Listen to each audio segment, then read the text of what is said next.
Once upon a time, in a land graced with the beauty of cherry blossoms and the serene flow of clear rivers, there lived a monk named Hotei. Known far and wide as the Laughing Buddha, Hotei was not just any monk. His belly was round, and his smile was ever present, embodying the joy and contentment he found in every breath of life. Hotei had no possessions save for a cloth sack that he carried everywhere he went.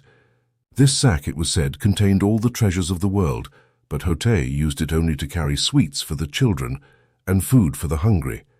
He wandered from village to village, spreading laughter and joy, teaching not through sermons or scriptures, but through the simple act of laughter and kindness.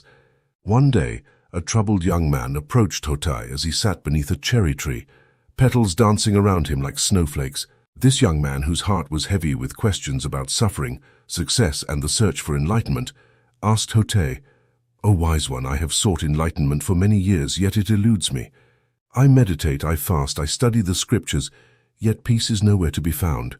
How can you laugh so freely in a world filled with suffering?" Hotei looked at the young man with eyes sparkling with mischief and wisdom. Instead of answering, he reached into his sack and pulled out a mirror, showing the young man his own reflection. "You search for enlightenment as if it is a treasure to be found outside of yourself. But look, it is not something to be attained. It is already within you, waiting to be discovered." The young man, puzzled, watched as Hotei stood up, still laughing, and began to dance with the falling cherry blossoms. "Why do you laugh? Why do you dance?" the young man asked, his curiosity piqued. Hotei stopped and, with a smile that lit up his entire being, said, "I laugh because life is joy, and I dance because life is a celebration. Enlightenment is not a destination, my friend, but a journey. It is found not in the absence of suffering, but in embracing the present moment with joy and compassion." The young man's eyes widened as the words sank in. Hotei, seeing the spark of understanding in the young man's eyes, tossed him an apricot from his sack. "Begin with a simple act of joy. Eat, laugh, share, and the path will unfold before you." From that day on, the young man followed Hotei's teachings, finding enlightenment not in the rigid practices of asceticism, but in the joy and simplicity of everyday life. He learned that enlightenment was not a distant goal to be achieved, but a natural state of being, accessible through the laughter and love that one shares with the world. And so the Laughing Buddha continued to wander, his laughter echoing through the valleys and over the mountains, a reminder to all that the joy of enlightenment is found not in the pursuit of greatness, but in the simple, loving moments of life. As Hotei traveled, he encountered people from all walks of life, each carrying their burdens of sorrow, doubt, and fear.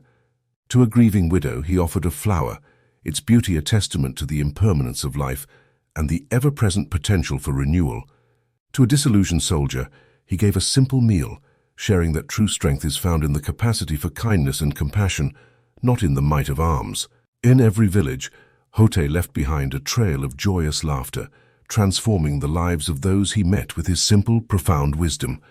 He taught that happiness is not contingent upon external circumstances, but is a choice one makes in each moment. He showed that the heaviest burdens could be lightened with a smile, that the deepest wisdom was clothed in simplicity, and that the greatest wealth was found in giving. The story of Hotei's encounter with a proud scholar stands as a testament to his teachings. The scholar, armed with extensive knowledge and a sharp intellect, challenged Hotei's understanding of the scriptures.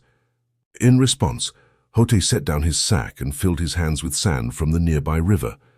As the sand slipped through his fingers, he said, "The truths of the universe are like these grains of sand. My teachings are simple because life's essence is simple. The complexity of your scriptures is like the sand that escapes your grasp. The more you try to hold onto it, the more it slips away. True understanding flows. Once upon a time, in a land graced with the beauty of cherry blossoms and the serene flow of clear